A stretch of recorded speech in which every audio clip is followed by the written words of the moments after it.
ಓಂ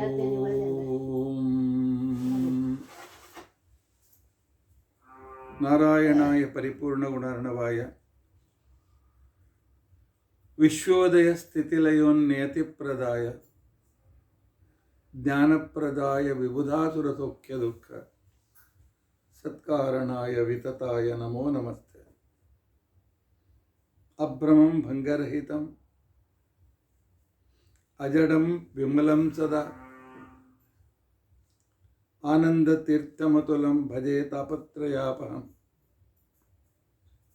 ಭವತಿ ಯದನುಭಾವಾದೇಡಮೂಕೋಪಿ ವಾಗ್ಮಿ ಜಡಮತಿರಪಿ ಜಂತುರ್ಜಾಯತೆ ಪ್ರಾಜ್ಞಮೌಲಿ.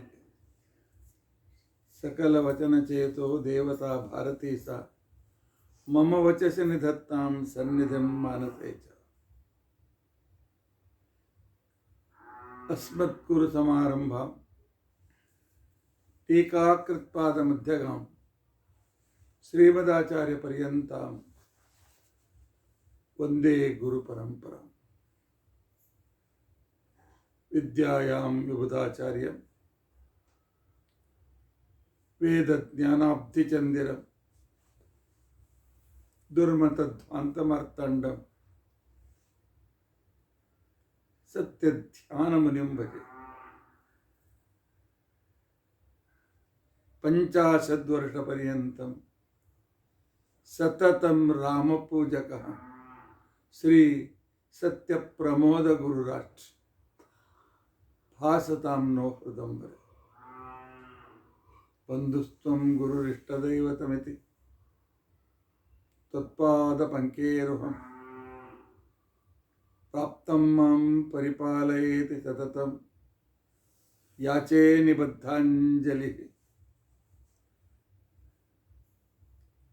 ಚಿತ್ತಂ ಮದ್ಗುಣದೋಷಚಿಂತನವಿಧೋ ನೂನಂ ಮನಂ ಮಾ ಕೃತಾಃ ಶ್ರೀ ಸತ್ಯಾತ್ಮಗುರೋ ತ್ವದಂಘ್ರಿಯುಗಲಂ ಹಿತ್ವಾ ನಮೇ ಸದ್ಗತಿಃ. ಯೈರಹಂ ಶುಕವತ್ ಸಮ್ಯಕ್ ಶಿಕ್ಷಿತೋಸ್ಮಿ ಕೃಪಾಲುಭಿಃ ತಾನ್ ವಂದೇ ಧೇನುಕಾಚಾರ್ಯಾನ್ ತತ್ವಜ್ಞಾನಾರ್ಥಸಿದ್ಧೈ. ಶ್ರೀ ಗುರುಭ್ಯೋ ನಮಃ. ಹರಿ ಓಂ ಹರಿ ಓಂ ಹರಿ ಓಂ. ಸ್ವಸ್ತಿಸ್ತು. ಅಶೇಷ ಸನ್ಮಂಗಲಾನಿ ಸಂತು. ಶ್ಲೋಕೈಕ ಶ್ರವಣ ಪಠನ ಮಾತ್ರೇಣ ವಕ್ತುಶ್ಚ ಶ್ರೋತॄಣಾಂ ನಿಖಿಲ ಕಲಿಕೃತ ಕಲ್ಮಷಾಪನೋದನ ಪುಟತರೆ ಧರ್ಮಾದ್ಯಖಿಲ ಪುರುಷಾರ್ಥ ಸಾಧನೆ ಭೂತೆ. ಅದ್ಯ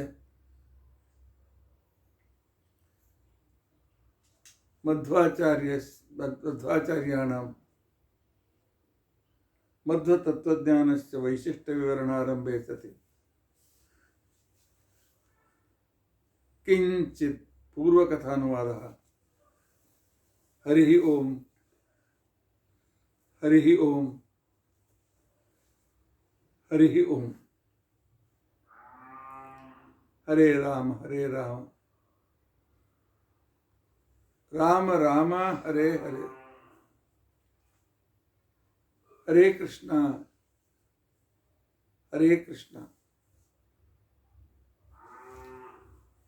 ಕೃಷ್ಣ ಕೃಷ್ಣ ಹರೇ ಹರೇ. ಹರೇ ರಾಮ ರಾಮ ರಾಮ ಹರೇ ಹರೇ. ಹರೇ ಕೃಷ್ಣ ಕೃಷ್ಣ ಕೃಷ್ಣ ಹರೇ ಹರೇ. ಹರೇ ರಾಮ ರಾಮ ರಾಮ ಹರೇ ಹರೇ. ಹರೇ ಕೃಷ್ಣ ಕೃಷ್ಣ ಕೃಷ್ಣ ಹರೇ ಹರೇ. ಹರೇ ರಾಮ ರಾಮ ರಾಮ ಹರೇ ಹರೇ. ಹರೇ ಕೃಷ್ಣ ಕೃಷ್ಣ ಕೃಷ್ಣ ಹರೇ ಹರೇ. ಹರೇ ರಾಮ ರಾಮ ರಾಮ ಹರೇ ಹರೇ. ಹರೇ ಕೃಷ್ಣ ಕೃಷ್ಣ ಕೃಷ್ಣ ಹರೇ ಹರೇ. ಶ್ರೀ ಗುರುಭ್ಯೋ ನಮಃ. ಹರಿ ಓಂ ಹರಿ ಓಂ ಹರಿ ಓಂ. ಏಕಾದಶಿ, ಮಧ್ವನವಮಿ, ದಶಮಿ, ಎರಡೂ ದಿನ ನಾನು ಪ್ರವಚನ ಮಾಡಲಿಕ್ಕೆ ಅವಕಾಶ ಸಿಗಲಿಲ್ಲ. ಮಧ್ವನವಮಿ ಉತ್ಸವ, ಪವಮಾನ ಹೋಮ, ವಾಯುಸ್ತುತಿ ಪುರಸ್ಚರಣ ಆಗೋದಷ್ಟು ಮಧ್ಯಾಹ್ನವಾಯಿತು. ಅಪರಾಹ್ನವಾಯಿತು. ಮಧ್ಯಾಹ್ನ 2:30 ಪ್ರವಚನ ಮಾಡಲಿಕ್ಕೆ ಆಗಲಿಲ್ಲ. ನಿನ್ನೆಯೂ ಕೂಡ ಕೆಲಸದ ಅತಿಶಯತೆಯಿಂದ ನಾನು ಪ್ರವಚನ ಮಾಡಲಿಕ್ಕಾಗಲಿಲ್ಲ. ಅದಕ್ಕೋಸ್ಕರ ಶ್ರೋತೃಗಳಿಗೆ ಕ್ಷಮೆ ಕೇಳ್ಕೊಳ್ತೇನೆ. ಸ್ವಲ್ಪ ಯಾಕೋ ಈಗ ಈ 1-2-3 ತಿಂಗಳ ವಿಘ್ನಗಳು ಜಾಸ್ತಿ ಇವೆ. ದೇವರಿಗೆ ನೀವು ಪ್ರಾರ್ಥನೆ ಮಾಡಿಕೊಡಿ, ನಾನು ಪ್ರಾರ್ಥನೆ ಮಾಡಿಕೊಳ್ತೇನೆ. ಇವತ್ತು ವಿಷಯ, ನಾನು ಮಧ್ವನವಮಿ ದಿವಸ ಹೇಳಬೇಕು ಅಂತಿದ್ದ ವಿಷಯವನ್ನು ಇವತ್ತು ಹೇಳ್ತೇನೆ.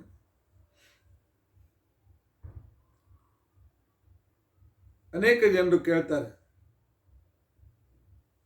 ನಿಮ್ಮ ಮಧ್ವಾಚಾರ ವೈಶಿಷ್ಟ್ಯ ಏನಿದೆ ಅಂತ ತಿಳ್ಕೊಂಡು.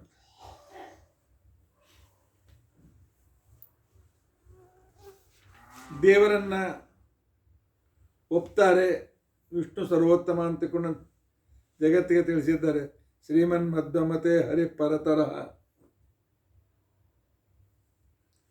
ನಾಸ್ತಿಕರನ್ನು ಬಿಟ್ಟು ಎಲ್ಲರೂ ದೇವರನ್ನು ಒಪ್ತಾರೆ. ನೈಯಾಯಿಕರು ದೇವರನ್ನು ಒಪ್ತಾರೆ, ವೈಶೇಷಿಕರು ದೇವರನ್ನು ಒಪ್ತಾರೆ, ಮೀಮಾಂಸಕರಲ್ಲಿ ಕೆಲವರು ದೇವರನ್ನು ಒಪ್ತಾರೆ. ಸಾಂಖ್ಯದಲ್ಲಿಯೂ ಕೂಡ ಈಶ್ವರ ದೇವರನ್ನು ಒಪ್ಪೋ ಸಾಂಖ್ಯರು ಇದ್ದಾರೆ, ಒಪ್ಪದೇ ಇದ್ದ ಸಾಂಖ್ಯರು ಇದ್ದಾರೆ.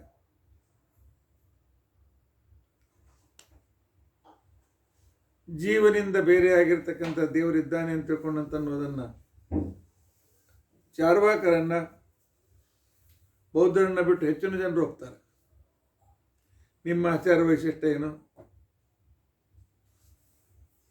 ದೇಹಾತಿರಿಕ್ತ ಆತ್ಮ. ಇಷ್ಟೆಲ್ಲ ಜನರು ಹೊಸದೇನು ಹೇಳಿದ್ರು ನಿಮ್ಮ ಶ್ರೀಮದಾಚಾರ್ಯರು. ಇಲ್ಲ, ವಿಷ್ಣು ಸರ್ವೋತ್ತಮ ಅಂತ ಹೇಳಿದರು, ಉಳಿದವ್ರು ಹೇಳಲಿಲ್ಲ.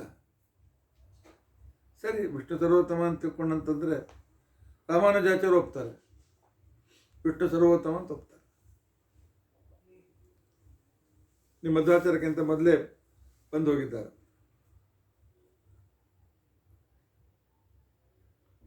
ಜಗತ್ತು ಸತ್ಯ ಅಂತ ತಿಳ್ಕೊಂಡಂತ ಅನ್ನೋದ್ ಬಗ್ಗೆ ರಾಮಾನುಜರು ಜಗತ್ತು ಸತ್ಯ ಅಂತ ತಿಳ್ಕೊಂಡಂತ ಹೇಳ್ತಾರೆ, ನೈಯಾಯಿಕರು ಹೇಳ್ತಾರೆ, ಷಡ್ದರ್ಶನದಲ್ಲಿ ಹೆಚ್ಚಿನ ಜನರು ಹೇಳ್ತಾರೆ. ಅದ್ವೈತಗಳನ್ನು ಬಿಟ್ಟು ಉಳಿದವರೆಲ್ಲರೂ ಜಗತ್ ಸತ್ಯ ಅಂತ ಹೇಳ್ತಾರೆ. ನಿಮ್ದೇನು ದೊಡ್ಡಸ್ತಿಕೆ ಬಂತು? ಜೀವರು ಪರಮಾತ್ಮನಿಂದ ಭಿನ್ನರು ಅಂತ ತಿಳ್ಕೊಂಡಂತ ಹೇಳಿ ಭೇದವನ್ನು ಮಧ್ವಾಚಾರ್ಯ ಮೊದಲೇ ಸಲ ಹೇಳಿದ್ರು ಅಂತ ತಿಳ್ಕೊಂಡಂತಂತೀರಿ. ರಾಮಾನುಜಾಚಾರ್ಯ ಹೇಳ್ತಾರೆ ಜೀವ ಬ್ರಹ್ಮ ಭೇದ ಅಂತ ತಿಳ್ಕೊಂಡಂತ ಹೇಳ್ತಾರೆ. ವ್ಯವಹಾರದಲ್ಲಿ ಬ್ರಹ್ಮಜ್ಞಾನ ಆಗುವವರೆಗೂ ಕೂಡ ಅದ್ವೈತಿಗಳು ಜೀವ ಬ್ರಹ್ಮ ಬೇರೆ ಅಂತ ತಿಳ್ಕೊಂಡಂತ ಹೇಳ್ತಾರೆ. ಬ್ರಹ್ಮಜ್ಞಾನ ಆದ್ಮೇಲೆ ನೋಡೋಣ, ಅಲ್ಲಿವರೆಗೂ ಅಂತ ಹೇಳ್ತಾರೆ. ಮಧ್ವಾಚಾರ್ಯನ ದೊಡ್ಡಸ್ತಿಕೆ ಬಂತು. ಹರೇರನುಚರಾಹ, ದೇವರು ದೊಡ್ಡವನು, ನಾವು ಸೇವಕರು, ಅದನ್ನು ಹೇಳ್ತಾರೆ. ಅದನ್ನು ಆಚಾರ್ಯ ಹೊಸದಾಗಿ ಏನು ಹೇಳಬೇಕು? ನೀಚೋಚ್ಚ ಭಾವಂ ಗತಃ, ಜೀವರಲ್ಲಿ ಭೇದ. ವೈಜ್ಞಾನಿಕರು ಹೇಳ್ತಾರೆ, ಸೈಂಟಿಸ್ಟ್ ಹೇಳ್ತಾರೆ, ಜಡದಲ್ಲಿ ಭೇದ ಸೈಂಟಿಸ್ಟ್ ಹೇಳ್ತಾರೆ. ಈ ಮಧ್ವಾಚಾರ್ಯ ವೈಶಿಷ್ಟ್ಯ ಏನು?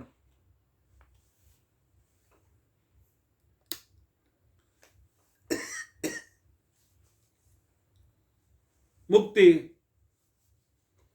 ದುಃಖರಹಿತವಾದ ಸುಖ ಅಂತ ತಿಳ್ಕೊಂಡು ಅಂತ ಹೇಳ್ತಾರೆ. ಅದನ್ನು ರಾಮಾನುಜರು ಒಪ್ಕೊಳ್ತಾರೆ.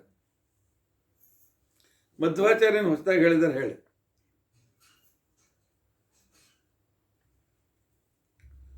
ಆಮೇಲೆ ಪ್ರತ್ಯಕ್ಷ, ಅನುಮಾನ, ಆಗಮ ಇವು ಪ್ರಮಾಣ ಅಂತ ತಿಳ್ಕೊಂಡಂತ ಅನ್ನೋದನ್ನು ನೈಯಾಯಿಕರು ಹೇಳ್ತಾರೆ, ವೈಶಿಷ್ಟಿಕರು ಹೇಳ್ತಾರೆ, ರಾಮಾನುಜರು ಹೇಳ್ತಾರೆ. ಪ್ರತ್ಯಕ್ಷ, ಅನುಮಾನ, ಆಗಮ ಅವ್ರಿಗೆ ಒಪ್ಕೊಳ್ತಾರೆ. ಏನು ನೀವು ಮಧ್ವಾಚಾರ್ಯ ಹೊಸದೇನು ಹೇಳಿದ್ರು ಅಂತ ಜನರು ಕೇಳ್ತಾರೆ, ಕೇಳಿದ್ದಾರೆ. ಯಾಕೆಂತಂದರೆ ಹೊಸದಾಗಿ ಒಂದು ಸೈದ್ಧಾಂತಿಕ ಪರಂಪರೆಯನ್ನು ಪ್ರಾರಂಭ ಮಾಡಬೇಕಾಗಿದ್ದರೆ ಏನಾದರೂ ಹೊಸ ತತ್ವವನ್ನು ಜಗತ್ತಿಗೆ ಕೊಡಬೇಕು. ಆವಾಗ ಅವ್ರು ಹೊಸ ಇವು ತತ್ವಜ್ಞಾನ ಹೊಸದು ಅಂತಕೊಂಡು ಇದ್ದದ್ದೇನೆ ಹೇಳಿದ್ರೆ ಅವರ ಅನ್ವಯಗಳು ಇವರು ಅಂತಿಕೊಂಡು ಅಂತಂತಾರೆ.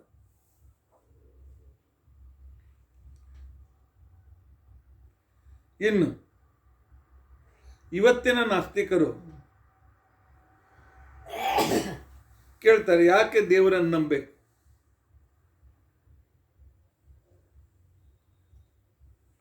ಇಲ್ಲ, ದೇವರು ನಮ್ಮನ್ನು ಹುಟ್ಟಿಸಿದ್ದಾನೆ ನಂಬಬೇಕು.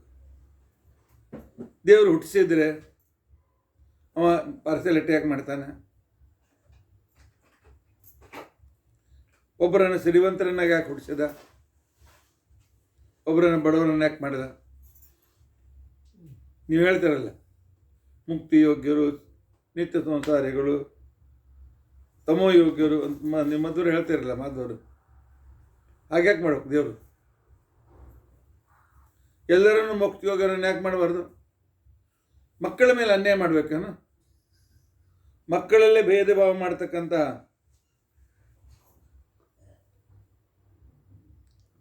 ಇದನ್ನು ದೇವರಂತ ಅನ್ಬೇಕೇನು? ದೇವರೇ ತ್ವಮೇವ ಮಾತಾ ಚ ಪಿತಾ ತ್ವಮೇವ, ನೀನೇ ತಂದೆ ನೀನೇ ತಾಯಿ ಅಂತ ಕರಿತೀವಿ. ಆದರೆ ಒಬ್ಬರನ್ನ ಬುದ್ಧಿವಂತರನ್ನಾಗಿ ಮಾಡ್ತಾನೆ, ಒಬ್ಬರನ್ನ ದಡ್ಡರನ್ನಾಗಿ ಮಾಡ್ತಾನೆ, ಒಬ್ಬರನ್ನ ಸಿರಿವಂತರನ್ನಾಗಿ ಮಾಡ್ತಾನೆ, ಒಬ್ಬ ಬಡವರನ್ನಾಗಿ ಮಾಡ್ತಾನೆ.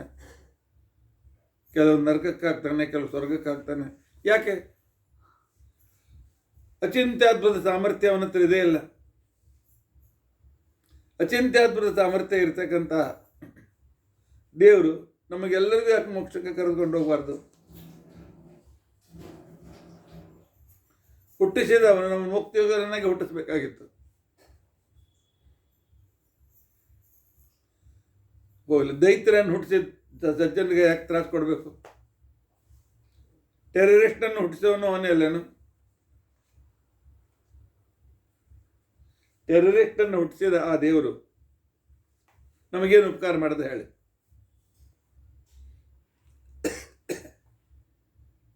ದೈತ್ಯರನ್ನು ಹುಟ್ಟಿಸ್ಬೇಕಾಗಿತ್ತು, ದೈತ್ಯಗಳಿಂದ ಪೀಡಾ ಕೊಡಿಸ್ಬೇಕಾಗಿತ್ತು. ಆ ಋಷಿಗಳನ್ನು ಸ್ತೋತ್ರ ಮಾಡಬೇಕು, ಅವತಾರ ತೊಗೊಂಬರ್ಬೇಕು. ಇವೆಲ್ಲ ಯಾಕೆ ಗಡ್ಬಡ? ದೈತ್ಯರನ್ನು ಹುಟ್ಟಿಸೇಬಾರದು, ಕೆಟ್ಟವರನ್ನು ಹುಟ್ಟಿಸೇಬಾರದು ಜಗತ್ತಿನೊಳಗೆ. ಈ ರೀತಿಯಾಗಿ ದೇವರನ್ನ ಅರ್ಧಮರ್ಧ ಒಪ್ಪೋರು ಕೂಡ ಕೇಳೋ ಪ್ರಶ್ನೆಗಳಿದು. ಇದಕ್ಕೆ ನಿಮ್ಮ ಮಧ್ವಾಚಾರ್ಯನ ಉತ್ತರ ಕೊಟ್ಟಿದ್ದಾರೆ. ನಿಮ್ಮ ಎಲ್ಲ ಪ್ರಶ್ನೆಯಲ್ಲಿಯೂ ಕೂಡ ಉಳಿದವರು ಒಪ್ಪಿಕೊಂಡದಕ್ಕಂತ ಆಚಾರ ಒಪ್ಪಿಕೊಂಡು ಹೇಳ್ತಕ್ಕಂಥ ಕ್ರಮ ಅಂತೇನಿದೆ, ಇದೊಂದು ವಿಶಿಷ್ಟ ಕ್ರಮ ಇದೆ. ಉಳಿದವರು ಹೇಳುವುದರಲ್ಲಿ ಅನೇಕ ತಪ್ಪುಗಳಿವೆ, ದೋಷಗಳಿವೆ.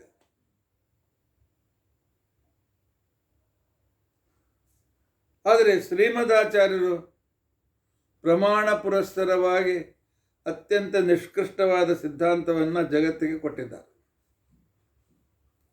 ನಿಮ್ಮ ಮೊದಲನೇ ಪ್ರಶ್ನೆ, ದೇವರು ಕೆಟ್ಟವರನ್ನ ಯಾಕೆ ಹುಟ್ಟಿಸ್ಬೇಕಾಗಿತ್ತು, ದೈತ್ಯರನ್ನ ಯಾಕೆ ಹುಟ್ಟಿಸ್ಬೇಕಾಗಿತ್ತು, ನಮ್ಮನ್ನು ದುಃಖಗಳನ್ನು ಯಾಕೆ ಹುಟ್ಟಿಸ್ಬೇಕಾಗಿತ್ತು? ಈ ಪ್ರಶ್ನೆಗೆ ಆಚಾರ್ಯರ ಉತ್ತರ, ದೇವರು ಜೀವರನ್ನು ಹುಟ್ಟಿಸಿಲ್ಲ. ಜೀವರನ್ನು ದೇವರು ಹುಟ್ಟಿಸಿಲ್ಲ. ಆಚಾರ್ಯರು ಜಗತ್ತಿನ ಎದುರಿಗೆ ಪರಮಾತ್ಮ ಪಾರ್ಸಾಲಿಟಿ ಏನು ಮಾಡ್ತಾನೆ, ಮಾಡೋದ್ರ ಇತ್ಯಾದಿಗಳ ಬಗ್ಗೆ ಎಲ್ಲದಕ್ಕೂ ಒಂದೇ ಒಂದು ಉತ್ತರ ಕೊಟ್ಬಿಟ್ರು. ಅವನು ಹುಟ್ಟಿಸಿದ್ರೆ ಅವನಿಗೆ ದೋಷ ಕೊಡಬೇಕು. ಎಂದಿನಿಂದ ದೇವರಿದ್ದಾನೆ, ಅಂದಿನಿಂದಲೂ ಜೀವರಿದ್ದಾರೆ.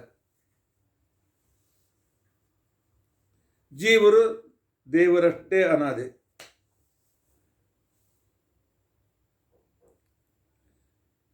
ಇನ್ನು ಆ ಜೀವರಲ್ಲಿರ್ತಕ್ಕಂಥ ಯೋಗ್ಯತೆ ದೇವರು ಕೊಟ್ಟಿಲ್ಲ. ದೇವರು ಯಾರಿಗೂ ಯೋಗ್ಯತೆ ಕೊಡೋದಿಲ್ಲ. ಹಾಗಾದರೆ ದೇವರ ಉಪಯೋಗವೇನು? ದೇವರು ಏನು ಮಾಡ್ತಾನೆ ಅಂತಂದರೆ, ಯೋಗ್ಯತೆ ಇದ್ದು ಜಗತ್ತಿನಲ್ಲಿ ಸೃಷ್ಟಿಯೇ ಇಲ್ಲದೆ ಇದ್ದರಿಂದ ಆ ಯೋಗ್ಯತೆಯನ್ನು ಅಭಿವ್ಯಕ್ತಗೊಳಿಸಿ ಅದರಿಂದ ಆನಂದ ಪಟ್ಟ ಮೋಕ್ಷವನ್ನು ಪಡೆಯತಕ್ಕಂಥ ಏನು ಪ್ರೊಸೀಜರ್ ಇದೆ, ಈ ಪ್ರೊಸೀಜರಿಗೆ ಬೇಕಾಗಿರ್ತಕ್ಕಂತಹ ಅನುಕೂಲತೆಯನ್ನು ದೇವರು ಮಾಡಿಕೊಡ್ತಾನೆ. ಪರಮಾತ್ಮ ಜೀವರಲ್ಲಿರುವ ವ್ಯಕ್ತಿತ್ವವನ್ನು ತೋರಿಸಿಕೊಡ್ತಾನೆ, ಅಷ್ಟೇ, ಅನಾವರಣ ಮಾಡ್ತಾನೆ. ಆಚಾರ್ಯ ತತ್ರ ತತ್ರ ಸ್ಥಿತೋ ವಿಷ್ಣು ತತ್ತ ಶಕ್ತಿ ಶಕ್ತಿ ಬೋಧಕ.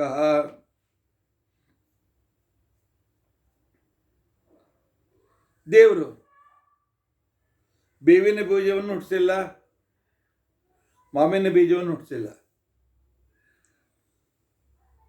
ಬೇವಿನ ಬೀಜ ಮೊದಲಿನಿಂದಲೂ ಇದೆ, ಮಾವಿನ ಬೀಜ ಮೊದಲಿನಿಂದಲೂ ಇದೆ. ಅದರ ಗುಣಧರ್ಮ ಅದರ ಜೊತೆಗೆ ಮೊದಲಿಂದಲೂ ಇದೆ. ಆದರೆ ದೇವರು ಏನು ಮಾಡ್ತಾನೆ ಅಂತ ತಿಳ್ಕೊಂಡಂತಂದರೆ, ಅವುಗಳನ್ನು ಮಣ್ಣಲ್ಲಿ ಹಾಕಿ ನೀರು ಹಾಕ್ತಾನೆ. ಅದರಲ್ಲಿ ಬರೋದು ಕಹಿ ಕಾಯಿಗಳು, ಕಹಿ ಹಣ್ಣು, ಇದರಲ್ಲಿ ಬರೋ ಸಿಹಿ ಹಣ್ಣು. ಅದು ಆ ಒಂದು ವಸ್ತುವಿನ DNA ಏನಿದೆ ಅದರ ಪ್ರಕಾರ ಬರ್ತದೆ. ಪರಮಾತ್ಮ ಅದರಲ್ಲಿ ಯಾವುದೇ ರೀತಿಯಾಗಿರ್ತಕ್ಕಂತಹ ಕಾರವಾರ ಮಾಡೋದಿಲ್ಲ. ಹೇಗಿದ್ದಾರೆ ಅವರಿಗೆ ಅನಾದಿ ಜೀವರು, ಅನಾದಿ ಯೋಗ್ಯತೆ ಇದೆ, ಅವರ ಅನಾದಿ ಕರ್ಮ ಇದೆ. ಆದರೆ ಅದರ ಅಭಿವ್ಯಕ್ತಿ, ಅದರ ಅನಾವರಣ, ಬೀಜದಲ್ಲಿ ಗಿಡ ಆಗೋ ಯೋಗ್ಯತೆ ಇದೆ. ಅದನ್ನು ಬಿತ್ತಿ ಬೆಳೆಸೋದು ಹೇಗೆ ರೈತನೋ ಹಾಗೆ ಪರಮಾತ್ಮ ನಮ್ಮನ್ನು ಬೆಳೆಸ್ತಾನೆ, ಅಷ್ಟೇ. ಬೆಳೆಸುವಾಗ ನಮ್ಮ ಯೋಗ್ಯತೆ ಕೈ ಹಾಕೋದಿಲ್ಲ. ಆದರೆ ನಮ್ಮ ಯೋಗ್ಯತೆ ಗೊತ್ತಿಲ್ಲದೆ ನಾವು ನಿರಾಶರಾಗಿ ಕೂತ್ಕೊಂಡಾಗ ಅವನಿಗೆ ಪ್ರಾರ್ಥನೆ ಮಾಡಿದರೆ, ಅವನಿಗೆ ನೀನು ಇಷ್ಟು ಉಪಕಾರ ಮಾಡಿದ್ದೀಯ ಅಂತ ತಿಳ್ಕೊಂಡಂತೇಳಿ ಅವನ ಉಪಕಾರವನ್ನು ಸ್ಮರಿಸಿದರೆ ಪರಮಾತ್ಮ ಏನು ಮಾಡ್ತಾನೆ, ನಮ್ಮ ಯೋಗ್ಯತೆಗೆ ಅಭಿವ್ಯಕ್ತಿಗೆ ಇರ್ತಕ್ಕಂಥ ಅಡೆತಡೆಗಳನ್ನು ದೂರ ಮಾಡ್ತಾನೆ. ಆದ್ದರಿಂದಾಗಿ ಜೀವ ತನ್ನ ಯೋಗ್ಯತಾನುಸಾರವಾದ ರೀತಿಯಿಂದ ಅವನು ಮೋಕ್ಷಯೋಗ್ಯನೂ ಆಗ್ತಾನೆ, ನಿತ್ಯ ಸಂಸಾರಿನೂ ಆಗ್ತಾನೆ, ತಮೋಯೋಗ್ಯನೂ ಆಗ್ತಾನೆ. ಅಸುರನ್ನು ಯಾಕೆ ಸೃಷ್ಟಿ ಮಾಡಬೇಕಾಗಿತ್ತು? ರಾಕ್ಷಸರನ್ನು ಯಾಕೆ ಸೃಷ್ಟಿ ಮಾಡಬೇಕಾಗಿತ್ತು? ಔರಂಗಜೇಬನಂಥವ್ರನ್ನ ಯಾಕೆ ಸೃಷ್ಟಿ ಮಾಡಬೇಕಾಗಿತ್ತು? ಪರಮಾತ್ಮ ಹೇಳಿದ್ದನ್ನು ನಾನು ಅವರನ್ನು ಸೃಷ್ಟಿ ಮಾಡಿಲ್ಲ, ಅವರಿಗೆ ನಾನು ಸೃಷ್ಟಿಗೆ ತೊಗೊಂಡು ಬಂದೀನಿ, ಅಷ್ಟೇ.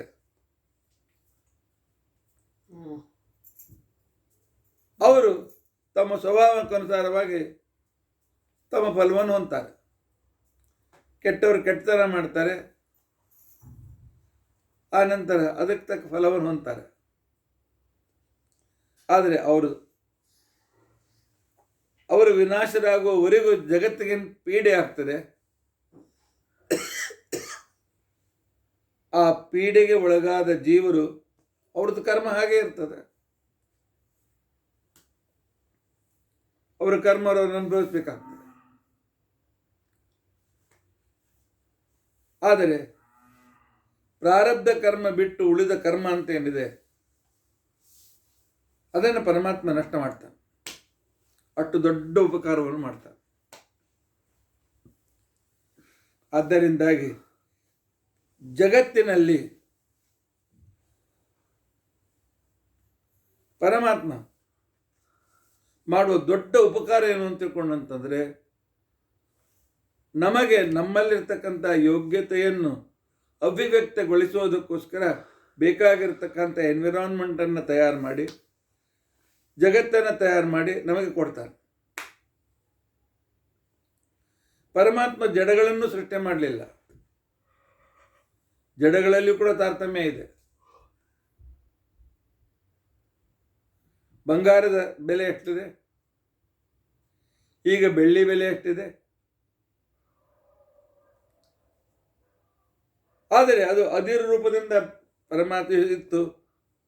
ಮನುಷ್ಯನಿಗೆ ಬುದ್ಧಿ ಕೊಟ್ಟು ಅದನ್ನು ಎಲ್ಲ ಕಸಾಗಿ ತೆಗೆದು ಬಂಗಾರ ಅಷ್ಟೇ ಹೊರಗೆ ಬರುವಂತೆ ಮಾಡ್ತಕ್ಕಂಥ ಬುದ್ಧಿಯನ್ನು ಮನುಷ್ಯನಲ್ಲಿ ಇಟ್ಟ ಪರಮಾತ್ಮ. ಹೀಗಾಗಿ ಬಂಗಾರ, ರತ್ನ, ಮುತ್ತು ಎಲ್ಲ ಜಗತ್ತಿಗೆ ಪ್ರಕಾಶಕ್ಕೆ ಬಂದು. ಇದು ಪರಮಾತ್ಮ ಮನುಷ್ಯರನ್ನು ಸೃಷ್ಟಿ ಮಾಡಿದ್ದ. ಆದ್ದರಿಂದಾಗಿ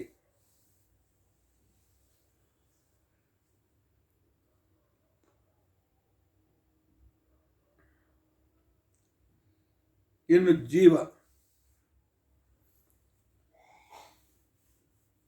ಜೀವ ಪರಮಾತ್ಮನಿಂದ ಬೇರೆ ಅಂತ ತಿಳ್ಕೊಂಡಂತ ಹೇಳಿ ಷಡ್ದರ್ಶನದಲ್ಲಿ ಸರ್ವಸಾಮಾನ್ಯವಾಗಿ 6 ದರ್ಶನಕಾರರಲ್ಲಿ ನಿರೀಶ್ವರ ಸಾಂಖ್ಯರು, ನಿರೀಶ್ವರ ಮೀಮಾಂಸಕರನ್ನು ಬಿಟ್ಟರೆ ಎಲ್ಲರೂ ಕೂಡ ದೇಹಾತಿರಿಕ್ತ ಆತ್ಮನಾಗಿರ್ತಕ್ಕಂಥ ದೇವರನ್ನು ಒಪ್ತಾರೆ.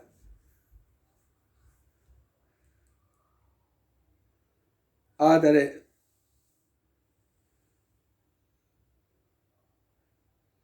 ಆತ್ಮ ಪರಮಾತ್ಮನಿಂದ ಪೂರ್ತಿ ಭಿನ್ನ.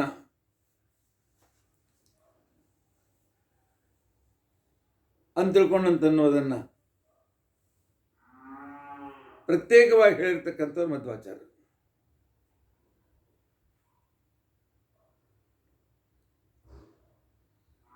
ಜೀವರ ಪರಮಾತ್ಮನ ಸಂದರ್ಭದಲ್ಲಿ 2 ವಾದಗಳಿವೆ.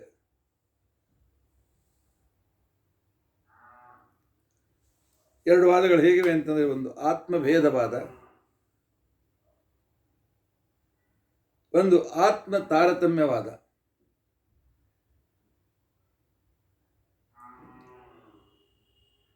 ಇನ್ನು ಬ್ರಹ್ಮನು ಪರಮಾತ್ಮನಿಂದ ಬೇರೆ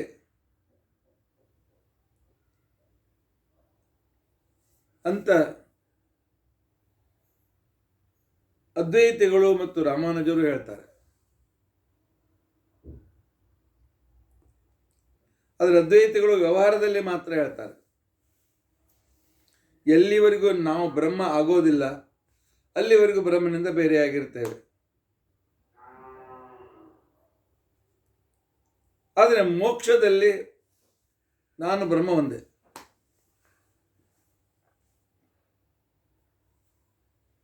ಆದರೆ ಮುಕ್ತಿಯಲ್ಲಿಯೂ ಕೂಡ ಭೇದ ಇರ್ತದೆ, ಮುಕ್ತಿಯಲ್ಲಿಯೂ ತಾರತಮ್ಯ ಇರ್ತದೆ ಅನ್ನೋದನ್ನು ನಮಗೆ ತಿಳಿಸಿಕೊಟ್ಟಿರ್ತಕ್ಕಂಥವರು ಶ್ರೀಮದಾಚಾರ್ಯರು. ಸಾಂಖ್ಯರು ಮತ್ತು ರಾಮಾನುಜರು ಜೀವಬ್ರಹ್ಮನನ್ನು ಬೇರೆ ಅಂತ ಹೇಳಿದರೂ ಸಹಿತ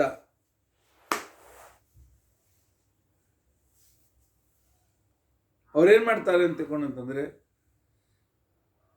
ಮುಕ್ತಿಯಲ್ಲಿ ದೇವರಿಂದ ಅಭಿನ್ನರಾಗ್ತಾರೆ ಅಂತ ತಿಳ್ಕೊಂತಾರೆ. ರಾಮಾನುಜರು ಸಹಿತ ಹೇಳ್ತಾರೆ. ಯಾಕೆ ಅಂತ ತಿಳ್ಕೊಂಡಂತಂದ್ರೆ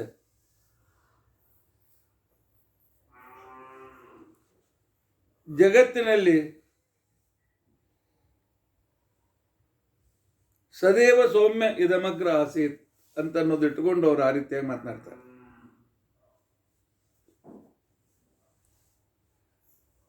ಪರಮಾತ್ಮನಲ್ಲಿ ಭಿನ್ನತೆ ಎಷ್ಟಿದೆ ಅಂತಂತಂದ್ರೆ ಜೀವರಲ್ಲಿ ಭಿನ್ನತೆ ಎಷ್ಟಿದೆ ಅಂತ ತಿಳ್ಕೊಂಡಂತಂದ್ರೆ ಅನಂತ ಜೀವರಾಶಿಗಳು.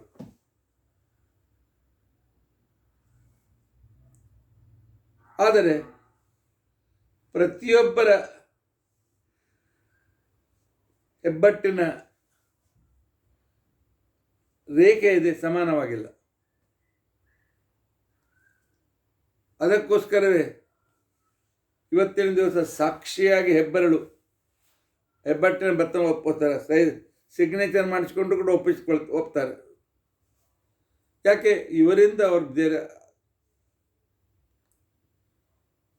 ಎಲ್ಲರ ಕಣ್ಣು ಒಂದೇ ರೀತಿಯಾಗಿರೋದಿಲ್ಲ. ಇವತ್ತು ಆಧಾರ ಇತ್ಯಾದಿಗಳಲ್ಲಿ ನಿಮ್ಮ ಫೋಟೋ ತೆಗೆದುಕೊಳ್ತಾರೆ. ಪ್ರತಿಯೊಬ್ಬರ ಕಣ್ಣಿನ ರೀತಿ ಬೇರೆ. ಭಗವಂತನ ಜೀವಭೇದ ಸಂದರ್ಭದಲ್ಲಿ ಹೇಳ್ತಕ್ಕಂಥದ್ದಲ್ಲಿ ಆಚಾರ್ಯದನ್ನು ನಮಗೆ ಹೇಳ್ಕೊಡ್ತಾರೆ.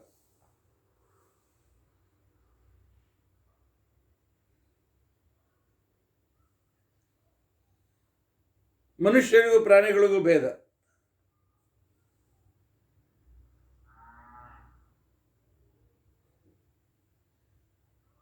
ಪ್ರಾಣಿಗಳಲ್ಲಿ ಏನಾಗ್ತದೆ ಅಂತ ತಿಳ್ಕೊಂಡಂತಂದ್ರೆ ಮಂಗಗಳಿವೆಲ್ಲ 8-10 ಮರಿಗಳು 10-15 ಮಂಗಗಳು ಒಂದೇ ಕಡೆಯಲ್ಲಿ ಇರ್ತದೆ. ಅವ್ರಿಗೆ ಅನೇಕ ಮರಿಗಳಿರ್ತವೆ. ಆದರೆ ಅವುಗಳಿಗೆ ಇದು ನನ್ನ ಮರಿ ಅಂತ ತಿಳ್ಕೊಂಡಂತ ಅನ್ನೋದು ಧ್ಯಾನ ಇಲ್ಲ. ಒಟ್ಟು ಮರಿ ಆದ್ಮೇಲೆ ಯಾವುದೇ ಮರಿ ಇದ್ದು ಅದನ್ನು ಪ್ರೀತಿ ಮಾಡ್ತದೆ. ಆದರೆ ಮನುಷ್ಯನಿಗೆ ಆಗಲ್ಲ. ಮನುಷ್ಯನಿಗೆ ತನ್ನ ಮಗುವನ್ನು ಶಾಲೆಯಲ್ಲಿ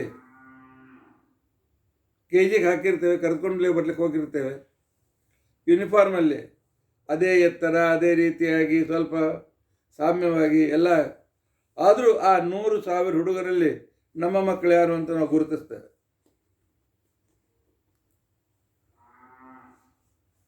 ಅವುಗಳನ್ನು ಕರ್ಕೊಂಡು ಬರ್ತೇವೆ. ಯಾಕೆ ಅಂತ ತಿಳ್ಕೊಂಡಂತಂದ್ರೆ ಆತ್ಮ ಭೇದವಾದ ಅಂತ ತಿಳ್ಕೊಂಡಂತೇನಿದೆ, ಈ ಆತ್ಮಭೇದವಾದವನ್ನು ಎಲ್ಲ ಜನರು ಒಪ್ಪಿದ್ದಾರೆ. ಆದರೆ ಮುಕ್ತಿಯಲ್ಲಿ ಮಾತ್ರ ಆತ್ಮೈಕ್ಯವನ್ನು ಹೇಳ್ತಕ್ಕಂಥವ್ರು ರಾಮಾನುಜರವರೆಗೆ. ರಾಮಾನುಜರು ಕೂಡ ಹೇಳ್ತಾರೆ ಮುಕ್ತಿಯಲ್ಲಿ ಪರಮಾತ್ಮ ಸಮನಾಗ್ತಾನೆ ಅಂತ. ಯಾಕೆ? ಅವರು ಕೊಡ್ತಕ್ಕಂಥ ಉಪಾಯನು ಸದೇವ ಸೌಮ್ಯ ಇದಮಗ್ರ ಆಸೀತ್. ಸೃಷ್ಟಿಯ ಪೂರ್ವದಲ್ಲಿ ಸತ್ ಅಂತಕ್ಕಂತಹ ಪರಮಾತ್ಮ ಅಂತ ಒಬ್ಬನಿದ್ದ, ಉಳಿದವರು ಯಾರೂ ಇರಲಿಲ್ಲ. ಅದರಿಂದ ಪ್ರಳಯದಲ್ಲಿಯೂ ಜೀವ ಪರಮಾತ್ಮ ಒಬ್ಬರೇ. ಸೃಷ್ಟಿಯಲ್ಲಿ ಜೀವ ಪರಮಾತ್ಮ ಬೇರೆ ಕಾಣಿಸ್ತಾರೆ.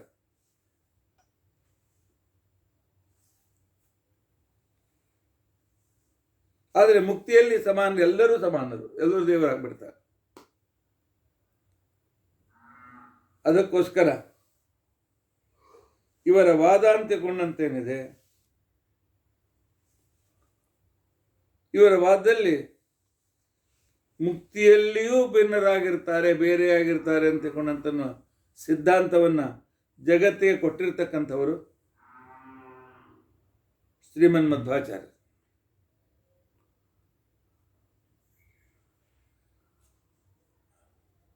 ಜಗತ್ತು ಸತ್ಯ ಅಂತ ತಿಳ್ಕೊಂಡಂತ ವಿಚಾರದಲ್ಲಿ ರಾಮಾನುಜರು ಒಪ್ಕೊಳ್ತಾರೆ. ಆದರೆ ರಾಮಾನುಜರ ಪ್ರಕಾರ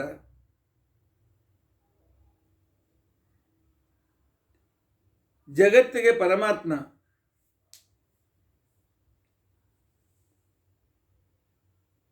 ಬ್ರಹ್ಮ ಅಭಿನ್ನ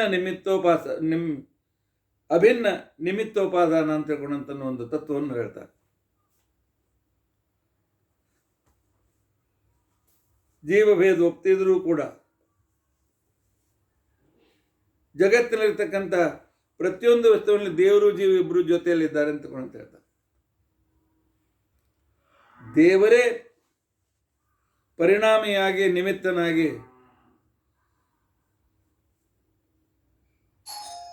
ಈ ಜಗತ್ತಿನ ಕಣಕಣದ ರೂಪದಲ್ಲಿ ಅಭಿವ್ಯಕ್ತನಾಗಿದ್ದಾನೆ ಅಂತ ಮಾತನ್ನು ಹೇಳ್ತಾರೆ.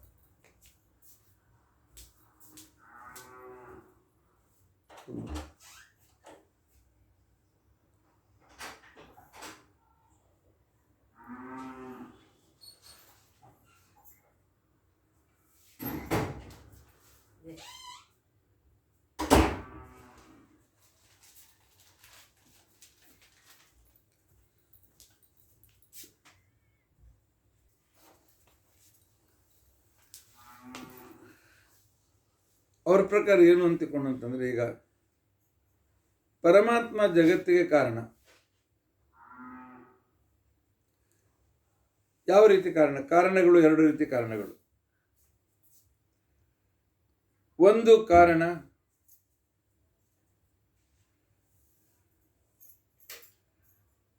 ನಿಮಿತ್ತ ಕಾರಣ, ಇನ್ನೊಂದು ಉಪಾದಾನ ಕಾರಣ. ಮಡಿಕೆ ಹುಟ್ಟುವ ಸಂದರ್ಭದಲ್ಲಿ ಮಣ್ಣು ಮಡಿಕೆ ಆಗ್ತದೆ, ಇದು ಉಪಾದಾನ ಕಾರಣ. ಆದರೆ ಕುಂಬಾರ ನಿಮಿತ್ತ ಕಾರಣ. ಕುಂಬಾರ ಮಣ್ಣಿಗೆ ಆಕೃತಿ ಕೊಡ್ತಾನೆ ಹೊರತು ಅವನಿಂದ ಮಣ್ಣು ಪೂರ್ತಿ ಭಿನ್ನ ಇದೆ.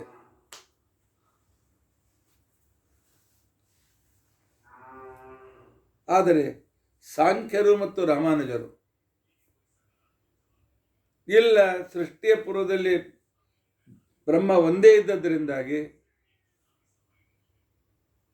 ಪರಮಾತ್ಮ ಈ ಜಗತ್ತಿಗೆ ನಿಮಿತ್ತನೂ ಹೌದು, ಉಪಾದಾನನೂ ಹೌದು.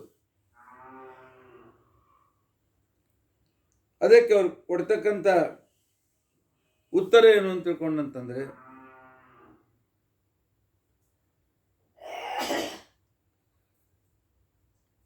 ಬಟ್ಟೆ ಮತ್ತು ಅದರ ದಾರ. ಬಟ್ಟೆ ಆಗಬೇಕಾದರೆ ದಾರ ಬೇಕು.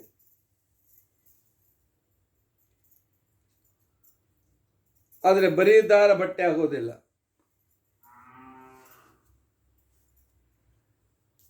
ಆದ್ದರಿಂದಾಗಿ ದಾರ ನಿಮಿತ್ತನೂ ಆಗ್ತದೆ, ಉಪಾದಾನನೂ ಆಗ್ತದೆ ಅವ್ರ ಪ್ರಕಾರ.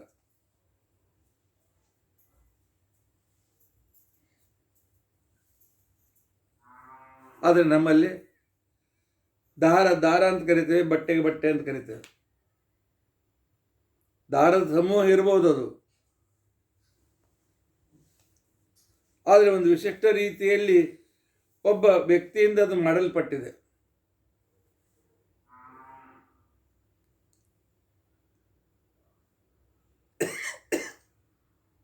ರಾಮಾನುಜರ ಪ್ರಕಾರ, ಸಾಂಖ್ಯರ ಪ್ರಕಾರ ನಾವು ದೇವರು ಬಂದ ಅಂಶ.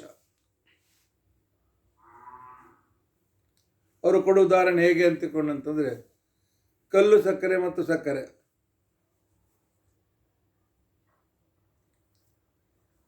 ಸಕ್ಕರೆ ಪುಡಿ ಬೇರೆ ಆಗ್ತದೆ, ಆದರೆ ಮೂಲತಃ ಸಕ್ಕರೆ ಅಂಶ ಅದರಲ್ಲಿ ಇದ್ದೇ ಇರ್ತದೆ.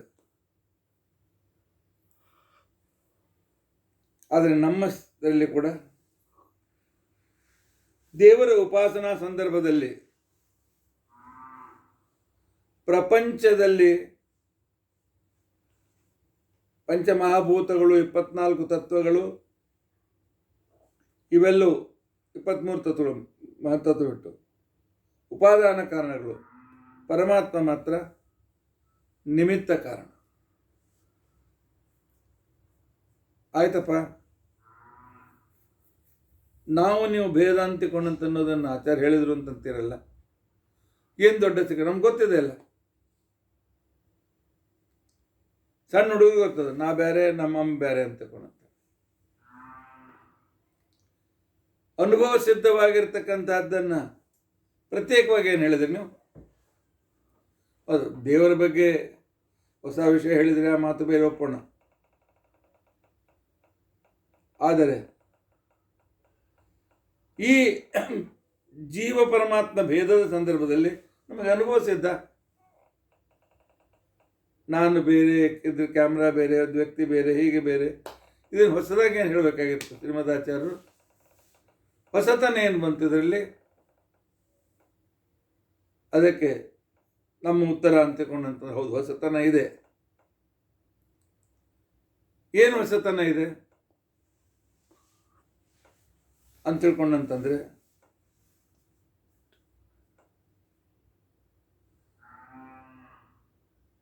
ಅನುಭವ ಸಿದ್ಧವಾಗಿ ಪ್ರತಿಯೊಂದು ವಸ್ತು ಬೇರೆ ಬೇರೆ ಅಂತಿದ್ದರೂ ಸಹಿತ 8ನೇ ಶತಮಾನದಲ್ಲಿ ಬಂದಿರತಕ್ಕಂತಹ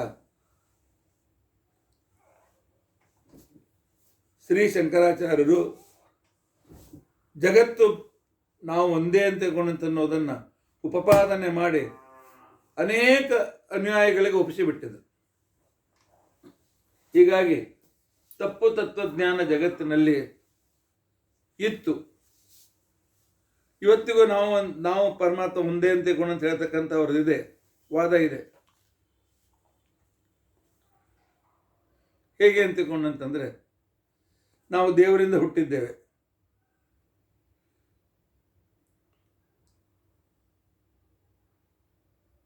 ಅವ್ರು ಹೇಳ್ತಾರೆ,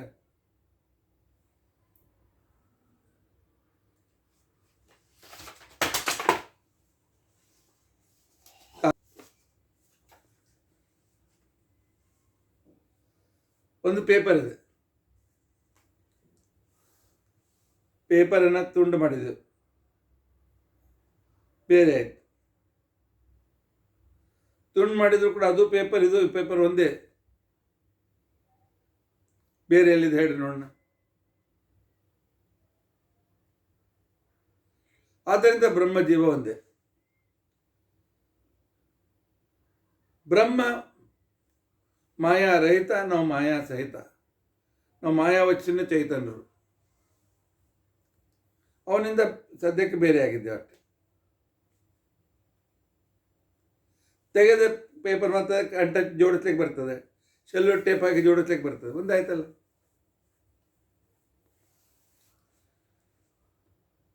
ಅಂತ ಭ್ರಾಮಕವಾಗಿ ನಾವು ದೇವರು ಒಂದೇ ಅಂತಿಕೊಂಡಂತ ಅನ್ನೋದನ್ನು ಜಗತ್ತಿನ ಜನರ ತಲೆ ತುಂಬಿದರು. ಅದನ್ನು ದೂರ ಮಾಡದ ಶ್ರೇಯಸ್ಸು ಮಧ್ವಾಚಾರ್ಯಗಿದೆ. ಆದ್ದರಿಂದಾಗಿ ಬ್ರಹ್ಮ ನಿಮಿತ್ತ, ಜೀವಬ್ರಹ್ಮರು ಬೇರೆ ಅನ್ನೋದನ್ನು ಅನೇಕ ಶ್ರುತಿ ಸ್ಮೃತಿ ಉಪಾಯಗಳನ್ನು ಕೊಟ್ಟು, ಯುಕ್ತಿಗಳನ್ನು ಹೇಳಿ ಸಿದ್ಧ ಮಾಡಿದ ತೋರಿಸಿದ ವೈಶಿಷ್ಟ್ಯ ಅದು ಶ್ರೀಮದಾಚಾರ್ಯರಲ್ಲಿದೆ.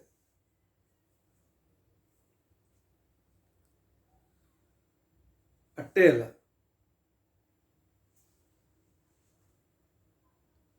ಉದ್ಧರೇದ್ ಆತ್ಮನಾತ್ಮಾನಂ, ಆತ್ಮಾನಂ ನ ಅವಸಾದಯತಂತೆ ಕೊಣಂತ ಹೇಳಿದೆ. ಇದನ್ನು ಉಳಿದವರು ಅರ್ಥ ಮಾಡಿದ್ದೇನು? ತನ್ನನ್ನು ತಾನೇ ಉದ್ಧಾರ ಮಾಡ್ಕೋಬೇಕು ಅಂತ ತಿಳ್ಕೊಂಡಂತೆ ಅಲ್ಲ. ಆತ್ಮನ ಅಂದರೆ ಮನಸ. ಆತ್ಮ ಶಬ್ದಕ್ಕೆ ಜೀವ ಅಂತ ಅರ್ಥ ಇದ್ದಂತೆ ಮನಸ್ಸು ಅಂತ ಅರ್ಥವಿದೆ. ನಮ್ಮ ಮನಸ್ಸಿನ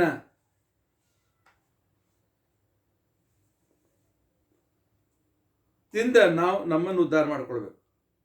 ಯಾಕೆ? ಮನೈವ ಮನುಷ್ಯಾಣ ಕಾರಣಂ ಬಂಧ ಮೋಕ್ಷಯೋ. ಮನಸ್ಸಿನ ಬಗ್ಗೆ ಬಹಳ ಸ್ಪಷ್ಟ ಕಲ್ಪನೆ ಕೊಟ್ಟಿರ್ತಕ್ಕಂಥವರು ಶ್ರೀಮದಾಚಾರ್ಯ. ಆ ಮನಸ್ಸಿನ ಮೇಲೆ ನಾವು ಕಂಟ್ರೋಲ್ ಮಾಡಬೇಕು. ಮನಸ್ಸು ಸಾಧನ, ಆದರೆ ಆ ಸಾಧನವನ್ನು ಯಾವಾಗ ಹೇಗೆ ಉಪಯೋಗಿಸ್ಕೊಳ್ಬೇಕು ಅನ್ನೋದನ್ನು ನಾವು ಸರಿಯಾಗಿ ಅರ್ಥ ಮಾಡಿಕೊಂಡಿರ್ಬೇಕು, ಸರಿಯಾಗಿ ತಿಳಿದುಕೊಂಡಿರ್ಬೇಕು. ಅದನ್ನು ಆಚಾರ್ಯರು ತಿಳಿಸಿಕೊಟ್ಟಿದರು.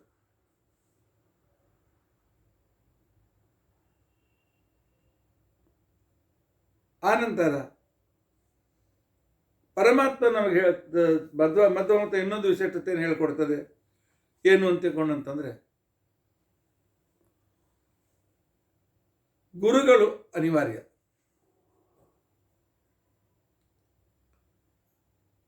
ಆಚಾರ್ಯವಾನ್ ಪುರುಷೋ ವೇದ. ಎಲ್ಲಿವರೆಗೂ ನಮಗೆ ಗುರುಗಳು ಸಿಗೋದಿಲ್ಲ ಅಲ್ಲಿವರೆಗೂ ನಾವು ಉದ್ಧತರಾಗಲಿಕ್ಕೆ ಸಾಧ್ಯವಿಲ್ಲ. ಇದೆ ಬ್ರಹ್ಮಸೂತ್ರ ಎದುರಿಗಿದೆ, ಭಗವದ್ಗೀತೆ ಎದುರಿಗಿದೆ, ಉಪನಿಷತ್ತು ಎದುರಿಗಿದೆ, ಎಲ್ಲ ಎದುರಿಗಿವೆ. ಆದರೆ ಸರಿಯಾದ ಅರ್ಥ ಮಾಡ್ಲಿಕ್ಕೆ ಬರಬೇಕಲ್ಲ. ಉದ್ಧರೇದ್ ಆತ್ಮನಾತ್ಮಾನಂ ಅಂತಕೊಂಡಂತೇಳಿ ಆತ್ಮನ ಮನಸ ಆತ್ಮಾನಂ ಅಂದರೆ ಸ್ವಯಂ ಜೀವಂ ಉದ್ಧರೇತ್ ಅಂತಕೊಂಡ್ತಾರೆ. ಮನಸ್ಸಿಗೆ ಉತ್ತಮ ಸಂಸ್ಕಾರ ಇದ್ದರೆ ಆವಾಗ ಬುದ್ಧಿ ದೋಷರಹಿತವಾಗ್ತದೆ.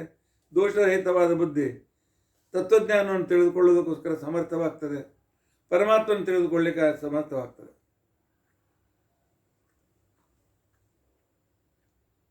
ಇನ್ನು ದೇವರ ಬಗ್ಗೆ ನಮಗೆ ತಿಳಿಸಿ ಹೇಳ್ತಕ್ಕಂಥ ಒಬ್ಬರು ಗುರುಗಳು ಬೇಕು. ನಮಗೆ ಅಂತ ಒಬ್ಬ ಗುರು ಸಿಕ್ಕಿದ.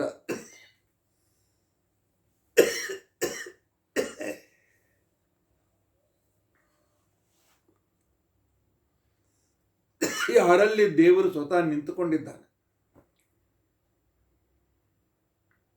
ಅಂತ ಮುಖ್ಯ ಪ್ರಾಣ ದೇವರು. ಮುಖ್ಯ ಪ್ರಾಣ ದೇವರು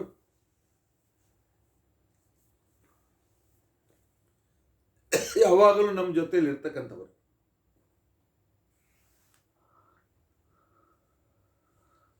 ಮುಖ್ಯ ಪ್ರಾಣ ದೇವರು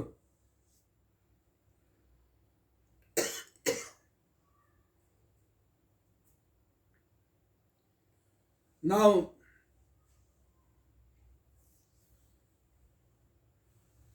ನಮ್ಮ ಸ್ಥೂಲ ಶರೀರದಲ್ಲಿ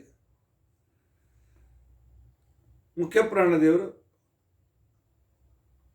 ಮೋಕ್ಷಕ್ಕೆ ಕರೆದುಕೊಂಡು ಹೋಗೋದಕ್ಕೋಸ್ಕರ ಉದಾನ ವಾಯು ರೂಪದಿಂದ ಇರ್ತಾರೆ.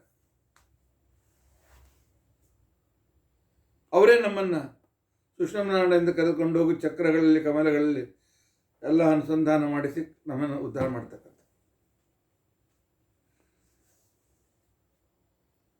ನಮ್ಮ ಅನಿರುದ್ಧ ಶರೀರದಲ್ಲಿ ಯಾವುದಕ್ಕೆ ನಾವು ಯಾತನಾ ಶರೀರ ಅಥವಾ ಭೋಗ ಶರೀರ ಅಂತ ಕರಿತೇವೆ, ಆ ಲೋಕದಿಂದ ಇನ್ನೊಂದು ಲೋಕಕ್ಕೆ ಹೋಗ್ತಕ್ಕಂಥ ಶರೀರ, ಅದರಲ್ಲಿ ವಾಯುದೇವರು ಮುಖ್ಯ ಪ್ರಾಣ ಅಂತಿಕೊಂಡಂತ ಹೆಸರಿನಲ್ಲಿರ್ತಾರೆ.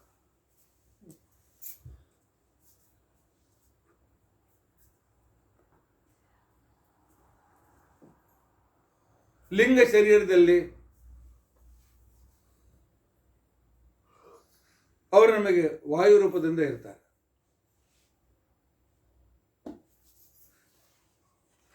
ಇದರಲ್ಲಿ ವಾಯುದೇವರು ಸೂತ್ರ ರೂಪನಾಗಿರ್ತಾರೆ, ಸೂತ್ರ ಅಂತ ಹೆಸರಿನಲ್ಲಿರ್ತಾರೆ. ಇನ್ನು ನಮ್ಮ ಸ್ವರೂಪ ಶರೀರದಲ್ಲಿ ಅವರು ಮಾತರಿಶ್ವ ಅಂತಕ್ಕಂಥ ಹೆಸರಿನಿಂದ ಇರ್ತಾರೆ. ಅಂದರೆ ನಮ್ಮ ಗುರುಗಳು ನಮ್ಮನ್ನು ಎಲ್ಲಿಯೂ ಯಾವ ಶರೀರದಲ್ಲಿಯೂ ಬಿಡೋದಿಲ್ಲ. ಅಂತಹ ಗುರುಗಳು ನಮಗೆ ಸಿಕ್ಕಿದ್ದಾರೆ ಮಾಧ್ವರಿಗೆ. ವಾಯುದೇವರೇ ಯಾರು ನಮ್ಮ ಸ್ವರೂಪ ಶರೀರದಲ್ಲಿ ಮಾತರಿಶ್ವನ್ನಂತ ಹೆಸರಿನಿಂದ ಇದ್ದಾರೆ, ಯಾವ ವಾಯುದೇವರು ಲಿಂಗ ದೇಹದಲ್ಲಿ ಸೂತ್ರ ಅಂತ ಹೆಸರು ಸೂತ್ರನಾಮಕನಾಗಿದ್ದಾರೆ, ಯಾವ ವಾಯುದೇವರು ನಮ್ಮ ಅನಿರುದ್ಧ ಶರೀರದಲ್ಲಿ ಮುಖ್ಯ ಪ್ರಾಣ ಅಂತ ಹೆಸರಿನಿಂದ ಇದ್ದಾರೆ, ನಮ್ಮ ಸ್ಥೂಲ ಶರೀರದಲ್ಲಿ ಮುಖ್ಯ ಪ್ರಾಣ ಅಥವಾ ಉದಾನ ವಾಯು ರೂಪದಿಂದ ಇದ್ದಾರೆ. ಪ್ರೇರಕರು ಅವರೇ. ಅವರಿಗೆ ಮುಖ್ಯ ಪ್ರಾಣ ಅಂತ ಹೆಸರು ಯಾಕೆ ಬಂತು ಅಂತಕೊಂಡಂತಂದರೆ, ಪ್ರಾಣ ಅಂತಂದರೆ ಜ್ಞಾನೇಂದ್ರಿಯಗಳು ಅಂತ ಕೂಡ ಅರ್ಥ. ಪ್ರಾಣ ಅಂದರೆ ಇಂದ್ರಿಯ ಅಂತ ಅರ್ಥ ಇದೆ. ಎಲ್ಲ ಇಂದ್ರಿಯಗಳಲ್ಲಿ ಪ್ರಮುಖವಾದ ಇಂದ್ರಿಯ ವಾಯುದೇವರು, ವಾಯುತತ್ವ, ಪ್ರಾಣತತ್ವ. ಉಪನಿಷತ್ತಲ್ಲಿ ಕಥೆ ಬರುತ್ತದೆ. ಇಂದ್ರಿಯಗಳಲ್ಲಿ ಪರಸ್ಪರ ಸ್ಪರ್ಧೆ ಪ್ರಾರಂಭ ಆಯಿತು. ನಾನು ಶ್ರೇಷ್ಠ, ನೀನು ಶ್ರೇಷ್ಠ ಅಂತ ಹೇಳಿ. ಕೊನೆಗೆ ಬ್ರಹ್ಮದೇವರು ಹೇಳಿದರು, ಯಾರು ಈ ಶರೀರವನ್ನು ಬಿಟ್ಟರೆ ಶರೀರದ ಎಲ್ಲ ಕೆಲಸ ನಿಲ್ತದೆ, ಅವರು ಶ್ರೇಷ್ಠ ಅಂತ ತಿಳ್ಕೊಂಡಂತೇಳಿ. ಕಣ್ಣಿನಲ್ಲಿದ್ದ ಸೂರ್ಯ ಹೊರಟೋಗ್ಬಿಟ್ಟ, ಕುರುಡಾದ, ಅದರ ಕೆಲಸ ನಿಲ್ಲಲಿಲ್ಲ. ಕಿವಿಯಲ್ಲಿದ್ದ ದಿಗ್ದೇವತೆಗಳು ಹೋದರು, ಆ ವ್ಯಕ್ತಿ ಕಿವುಡನಾದ, ಆದರೆ ಕೆಲಸ ನಡೀತು. ಆದರೆ ಯಾವಾಗ ಮುಖ್ಯ ಪ್ರಾಣ ಈ ಶರೀರವನ್ನು ಬಿಡ್ತಾನೆ, ಆಗ ಎಲ್ಲ ಇಂದ್ರಿಯಗಳು ನಿಷ್ಕ್ರಿಯವಾಗ್ತದೆ. ಅದಕ್ಕೆ ಮೊದಲು ನೋಡೋದು ಮೂಗಿನ ಹತ್ರ ಇಟ್ಟು ಶ್ವಾಸ ಮಾಡ್ತಾ ಇದ್ದಾನೋ ಇಲ್ಲೋ ಅಂತ ಹೇಳಿ.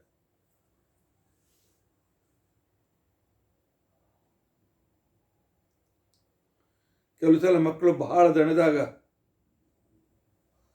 ಇಷ್ಟು ಗಾಢ ನಿದ್ರೆಯಲ್ಲಿ ಮಲ್ಕೊಂಡಿರ್ತಾರೆ, ನೀವು ಎತ್ತಿದ್ರೂ ಗೊತ್ತಾಗೋದಿಲ್ಲ, ಕೆಳಗೆ ಬಿದ್ದರೂ ಗೊತ್ತಾಗೋದಿಲ್ಲ, ಅವ್ರನ್ನ ಎತ್ತಿ ಮೈಯಲ್ಲಿಟ್ಟು ಮಲ್ಕಿದ್ರು ಗೊತ್ತಾಗೋದಿಲ್ಲ. ಒಮ್ಮೊಮ್ಮೆ ಗಾಬರಿ ಆಗ್ತದೆ ಅಂತ ಕಡೆಗೆ ನಾವು ನೋಡ್ತೀವಿ, ಎದೆ ನೋಡ್ತೀವಿ, ಹಾರ್ಟ್ ನಡೆದೇ ಇಲ್ಲ, ಒಂದು ಶ್ವಾಸೋಚ್ಛ್ವಾಸ ನಡೆದೇ ಇಲ್ಲ ಅಂತ ಕೊಂಡು ಮುಗಿಗೆ ನೋಡ್ತೀವಿ.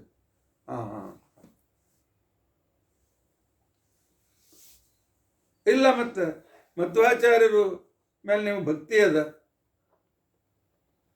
ಆದ್ರಿಂದ ಅವ್ರಿಗೆ ವಾಯುದೇವರು ಅಂತ ನೀವು ಕರಿತೀರಿ ಅಂತ ತಿಳ್ಕೊಂಡಂತ ಹೇಳಿ ಈಗಿನ ಕೆಲವರು ಆಕ್ಷೇಪ ಮಾಡಿದರೆ ಅದಕ್ಕೆ ಉತ್ತರ ಇದೆ. ಶ್ರೀಮದ್ ಆಚಾರ್ಯರು ತಾವು ಇದ್ದಾಗಲೇ ಅನುವ್ಯಾಖ್ಯಾನದಲ್ಲಾಗಲಿ, ಮಹಾಭಾರತ ಆತ್ಮನಿರ್ಣಯದಲ್ಲಾಗಲಿ ಮತ್ತು ಬೇರೆ ಗ್ರಂಥಗಳಲ್ಲಾಗಲಿ ತಾವು ಕೊನೆಗೆ ಹೇಳ್ಕೊಂಡಿದ್ದಾರೆ, ನಾನು ವಾಯುದೇವರ 3ನೇ ಅವತಾರ ಅಂತ ತಿಳ್ಕೊಂಡಂತೇಳಿ. ಜೀವಂತ ಇದ್ದಾಗ ಯಾವ ಆಚಾರ್ಯನ ಇಂಥ ದೇವತೆ ಅಂತ ಹೇಳಲಿಲ್ಲ. ಹೇಳಿದ ಮಾತ್ರ ಕಾಯ್ತೇನು ಅಂತ ತಿಳ್ಕೊಂಡಂತ, ಪರೀಕ್ಷೆ ಮಾಡಿ ಅಂತ ತಿಳ್ಕೊಂಡಂತಿದ್ದಾರೆ. ತಮ್ಮ ಈ ಭೂಮಿಯಲ್ಲಿರುವಾಗಲೇ ಪರೀಕ್ಷೆ ಮಾಡಿ ನನ್ನನ್ನು, ನಾನು ವಾಯುದೇವರು ಹೌದೋ ಇಲ್ಲೋ ಅಂತ ತಿಳ್ಕೊಂಡಂತೇಳಿ ಪರೀಕ್ಷೆ ಮಾಡಿ ಅನೇಕ ಜನರು ಪರೀಕ್ಷೆ ಮಾಡಿದರು. 2000 ಬಾಳೆಹಣ್ಣು ತಂದುಕೊಟ್ರು, ಅದನ್ನು ತಂದು ಜೀರ್ಣ ಮಾಡಿಕೊಂಡ್ರು. ಆನಂತರ ಪ್ರವಚನ ಮಾಡುವಾಗ ಗಂಟ್ಲು ಯಾರು ಹಿಡಿದ್ರೆ ಪ್ರವಚನ ಮಾಡ್ಲಿಕ್ಕಾಗ್ತದೆ. ಆಚಾರ್ಯ ತಮ್ಮ ಶಾಟಿ ಸುತ್ತಿದ್ರು, ಒಂದು ಭಾಗ ಒಬ್ಬನಿಗೆ ಕೊಟ್ಟರು, ಒಂದು ಭಾಗ ಇನ್ನೊಬ್ಬರಿಗೆ ಕೊಟ್ಟರು. ಗಂಡವಾಟ ಪೂರ್ವವಾಟ ಅಂತ ತಿಳ್ಕೊಂಡಂತೇಳಿ. ಜಗ್ಗಂತೆ ನಿಮ್ಮ ಶಕ್ತಿ ಎಷ್ಟರ ಜಗ್ಗರಿ ಅಂತ ತಿಳ್ಕೊಂಡಂತೆ. ಮತ್ತೊಬ್ಬರಾಗ 4 ಹೊರಗೆ ಬಂದು ಆಗ್ತಿತ್ತು. ಆದರೆ ವೇದೋಚ್ಚಾರಣೆ ಮಾಡುವ ಶ್ರೀಮದಾಚಾರ್ಯರಿಗೆ ಅವರಿಬ್ಬರು ಎಷ್ಟೇ ಗಟ್ಟಿಯಾಗಿ ಕುತ್ತಿಗೆಯಲ್ಲಿ ಕಟ್ಟಿದ್ರು ಹಾಗೆ ಸರಾಗವಾಗಿ ವೇದವಂತ ಹೇಳ್ತಾ ಇದ್ರು. ಶಿಷ್ಯರಿಗೆ ಭೀಮನಾದ ಗದ ಎಲ್ಲಿಟ್ಟಿದ್ದೇನೆ ಅಂತ ನೆಲ್ಲಾಗೆ ತೋರಿಸಿಕೊಟ್ಟಿದ್ದಾರೆ. ಇಲ್ಲಿದೆ ನೋಡಿ ಭೀಮನ ಗದೆ ಅಂತ, ನಾನೇ ಭೀಮ ಅಂತ. ಸ್ವತಃ ತಮ್ಮ ಗ್ರಂಥದಲ್ಲಿ ಬರೀತಾರೆ, ಯಸ್ಯ ತ್ರೀಣ್ಯುದಿತಾನಿ ವೇದ ವಚನೆ. ವೇದದಲ್ಲಿ ವಾಯುದೇವರಿಗೆ 3 ಅವತಾರಗಳಿವೆ ಅಂತ ಹೇಳಿದ್ದಾರೆ. ರೂಪಾಣಿ ದಿವ್ಯಾನ್ಯಲಂ, ಆ 3 ರೂಪಗಳು ದಿವ್ಯ ರೂಪಗಳು. ತದ್ಬಟ್ ದರ್ಶನಮಿತ್ತಮೇವ ನಿಹಿತಂ ದೇವಸ್ಯ ಭರ್ಗೋ ಮಹತ. ಆ ವಾಯುದೇವರಲ್ಲಿ ಪರಮಾತ್ಮ ಬಟ್ ಬಲವನ್ನು, ಆನಂತರ ಭರ್ಗ ತತ್ವಜ್ಞಾನವನ್ನು ಕೂಡ ಇಟ್ಟದ. ಜ್ಞಾನ ಮತ್ತು ಬಲದ ಸಂಕೇತ ವಾಯುದೇವರು. ಇಂಥ ವಾಯುದೇವರ ವಾಯು ರಾಮ ವಚೋನಯಂ ಪ್ರಥಮಕಂ, ಪರಮಾತ್ಮನ ಸಂದೇಶವನ್ನು ಸೀತಾದೇವಿಗೆ ಮುಟ್ಟಿಸಿರ್ತಕ್ಕಂತಹ ಹನುಮದ್ ರೂಪ ವಾಯುದೇವರ ಮೊದಲನೇ ಅವತಾರ. ಪೃಕ್ಷ, ಪೃತ್ ಅಂದರೆ ಕೌರವರ ಸೈನ್ಯ, ಕ್ಷ ನಾಶಪಡಿಸಿದ ಕೌರವರ ಸೈನ್ಯವನ್ನು ಹೆಚ್ಚಾಗಿ ನಾಶಪಡಿಸಿರ್ತಕ್ಕಂತಹ ಇನ್ನೊಂದು ರೂಪ ಭೀಮರೂಪ. ಮಧ್ವೋ ಯತ್ತು ತೃತೀಯಮೇತದಮುನ ಗ್ರಂಥಕೃತ ಕೇಶವೇ.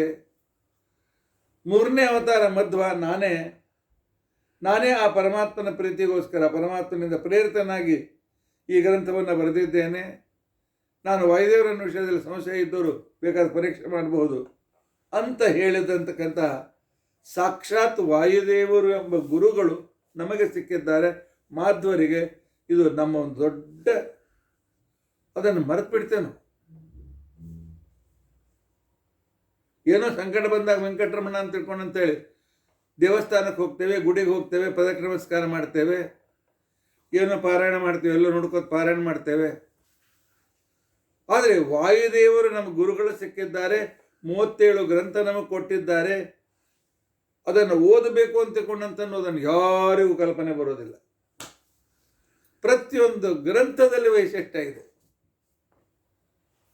ಜಗತ್ತಿರತಕ್ಕಂಥ ತತ್ವಜ್ಞಾನದ ಎಲ್ಲ ದಾರಿಯನ್ನು ಎಲ್ಲ ಕಡೆಯಲ್ಲೂ ಕೂಡ ಸ್ಪರ್ಶ ಮಾಡಿದ್ದಾರೆ. ಶಂಕರಾಚಾರ್ಯರು ಉಪನಿಷತ್ತಕ್ಕೆ ವ್ಯಾಖ್ಯಾನ ಬರೆದರು ಉಪನಿಷತ್ ಪ್ರಸ್ಥಾನದಲ್ಲಿ, ಆದರೆ ವೇದಕ್ಕೆ ವ್ಯಾಖ್ಯಾನ ಬರೀಲಿಲ್ಲ.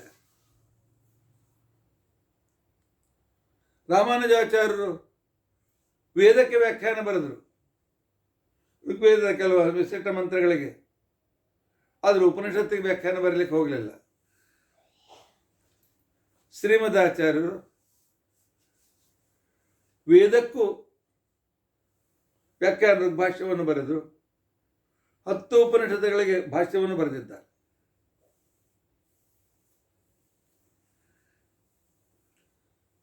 ಮುಖ್ಯವಾಗಿರ್ತಕ್ಕಂಥ ಶಾಸ್ತ್ರಗಳು ಯಾವುದು? ಋಗಾದಯಶ್ಚ 4, ಋಗ್ವೇದಾದಿ 4 ವೇದಗಳು, ಪಂಚರಾತ್ರ, ಭಾರತ, ಮೂಲ ರಾಮಾಯಣ, ಭಾಗವತ, ಇವು ಶಾಸ್ತ್ರ ಅಂತ ಅನಿಸ್ಕೊಳ್ತವೆ. ಇವು ಪ್ರಮಾಣಗಳು ನಮಗೆ. ಅಪೌರುಷೇಯ ವೇದ ಉಪನಿಷತ್ತು, ಪೌರುಷೇಯವಾದ ಪಂಚರಾತ್ರಾದಿಗಳು, ಇವೆಲ್ಲ ಗ್ರಂಥಗಳಿಗೆ ಆಚಾರ್ಯರು ವ್ಯಾಖ್ಯಾನ ಮಾಡಿದ್ದಾರೆ. ಸ್ತೋತ್ರ ಗ್ರಂಥಗಳು ಸ್ತೋತ್ರ ಬರೆದಿದ್ದಾರೆ. ಆನಂತರ ಪ್ರಕರಣ ಗ್ರಂಥಗಳು ಮುಖ್ಯ ತತ್ವಗಳ ವಿಚಾರವನ್ನು ಮಾಡೋದಕ್ಕೋಸ್ಕರ 10 ಪ್ರಕರಣ ಗ್ರಂಥಗಳನ್ನು ಬರೆದರು. ತತ್ವ ಸಂಖ್ಯಾನ, ತತ್ವ ವಿವೇಕ, ವಿಷ್ಣು ತತ್ವ ನಿರ್ಣಯ, ಕರ್ಮ ನಿರ್ಣಯ ಇತ್ಯಾದಿಗಳನ್ನು ಹಿಡಿದು 10 ಪ್ರಕರಣ ಗ್ರಂಥಗಳನ್ನು ಬರೆದರು. ಒಂದೊಂದರಲ್ಲಿ ಒಂದೊಂದು ತತ್ವವನ್ನು ಆರಿಸಿ ಅದರ ಸರಿಯಾಗಿರ್ತಕ್ಕಂಥ ವಿವರಣೆಯನ್ನು ಜಗತ್ತಿಗೆ ಕೊಟ್ಟರು. ನಮಗೆ 37 ಗ್ರಂಥ ಓದೋದು ಬಿಡಿ, 37 ಗ್ರಂಥದ ಹೆಸರಾದರೂ ಗೊತ್ತಿದೆ. ಅಷ್ಟು ನಾವು ಮಧ್ವರನ್ನು ಮರೆತಿದ್ದೇವೆ. ಮಧ್ವಾಚಾರ್ಯ ಕೊಡುಗೆ ವೇದದ ಮೇಲೆ ಅವರ ಕೊಡುಗೆ ಇದೆ, ಉಪನಿಷತ್ತಿನ ಮೇಲೆ ಅವರ ಕೊಡುಗೆ ಇದೆ, ಭಗವದ್ಗೀತೆಯ ಮೇಲೆ ಅವರ ಕೊಡುಗೆ ಇದೆ, ಬ್ರಹ್ಮಸೂತ್ರದ ಮೇಲೆ 4 ಗ್ರಂಥವನ್ನು ಬರೆದಿದ್ದಾರೆ. ಭಾಗವತ ತಾತ್ಪರ್ಯದಲ್ಲಿ ಪುರಾಣದ ವಿಚಾರವನ್ನು ಮಾಡಿದ್ದಾರೆ. ಮಹಾಭಾರತ ತಾತ್ಪರ್ಯದಲ್ಲಿ ಮಹಾಭಾರತ, ರಘುವಂಶ, ಹರಿವಂಶ, ರಾಮಾಯಣ ಎಲ್ಲವನ್ನು ವಿಮರ್ಶೆ ಮಾಡಿದ್ದಾರೆ. ಸದಾಚಾರ ಸ್ಮೃತಿ ಬರೆದಿದ್ದಾರೆ. ಕೃಷ್ಣಾಮೃತ ಮಹಾರ್ಣವ ಕೃಷ್ಣಾಷ್ಟಮಿಯ ಸಂದರ್ಭದಲ್ಲೂ ಕೂಡ ಅದರ ನಿರ್ಣಯವನ್ನು, ಜಯಂತಿ ನಿರ್ಣಯವನ್ನು ಬರೆದಿದ್ದಾರೆ. ಆಚಾರ್ಯರು ಪ್ರತಿಯೊಂದು ಹೊಸತನವನ್ನು ತೋರಿಸಿಕೊಟ್ಟಿದ್ದಾರೆ. ಆದ್ದರಿಂದಾಗಿ ಜೀವನ ವಿಷಯದಲ್ಲಿ ಜೀವ ತಾರತಮ್ಯ ಯಾರು ಎಷ್ಟು ಅಷ್ಟೆಲ್ಲ, ದೇವತೆಗಳಲ್ಲಿ ತಾರತಮ್ಯ, ನದಿಯಲ್ಲಿ ತಾರತಮ್ಯ, ಪ್ರತಿಯೊಂದು ವಸ್ತುವಿನಲ್ಲಿಯೂ ಕೂಡ ಭಿನ್ನತೆ ಇದೆ. ಕೆಲವು ವಸ್ತುಗಳು ಶ್ರೇಷ್ಠ, ಕೆಲವು ಕನಿಷ್ಠ ಇವೆ.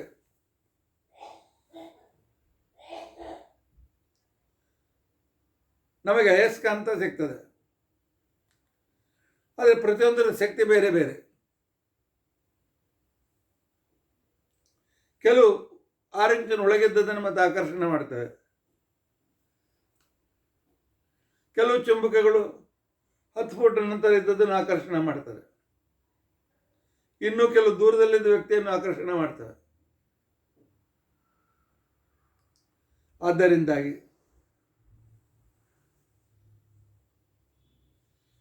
ಪ್ರತಿಯೊಬ್ಬ ಮನುಷ್ಯನಲ್ಲಿಯೂ ನೀಚೋಚ್ಚ ಭಾವಂ ಗತಃ, ಮುಕ್ತಿಯಲ್ಲಿ ನಾವು ದೇವರಾಗ್ತೇವೆ ಅಂತ ಅನ್ನೋರು ಬಹಳ ಜನ.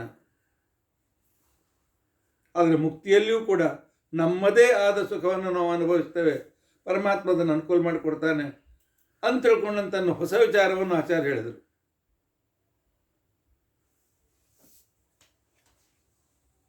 ದೊಡ್ಡ ಭಾಗ್ಯ ನೆನಪಿಟ್ಟುಕೊಳ್ಳಿ. ವಾಯುದೇವರು ನಮ್ಮ ಗುರುಗಳು. ಆಚಾರ್ಯ ಪರಮೋನೋಸ್ಮಾಕಂ ಆಚಾರ್ಯ ಅಣೀಚ ಭಾರತಿ. ಇದು ಯಾರಿಗೆ ಸಿಕ್ಕಿದೆ ಹೇಳಿ? ಪರಮಾತ್ಮನ ಬಗ್ಗೆಯೂ ಹೊಸ ವಿಚಾರ ಹೇಳಿದರು, ಜೀವನ ಬಗ್ಗೆಯೂ ಹೊಸ ವಿಚಾರ ಹೇಳಿದರು, ಜೀವ ಪರಮಾತ್ಮನ ಸಂಬಂಧದಲ್ಲಿ ಹೊಸ ವಿಚಾರಗಳನ್ನು ಹೇಳಿದರು, ಸೃಷ್ಟಿಯ ವಿಚಾರದಲ್ಲಿ ಹೊಸ ವಿಚಾರ ಹೇಳಿದರು, ಜಡಚೇತನದಲ್ಲಿರ್ತಕ್ಕಂಥ ಅಂತರದಲ್ಲಿ ಹೊಸ ವಿಚಾರವನ್ನು ಹೇಳಿದರು,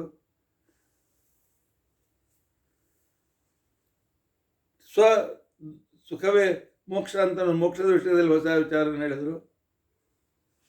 ಅನೇಕ ಪ್ರಮಾಣಗಳು ಸೇರಿ, ಅನೇಕ ವಿಚಾರಗಳು ಸೇರಿ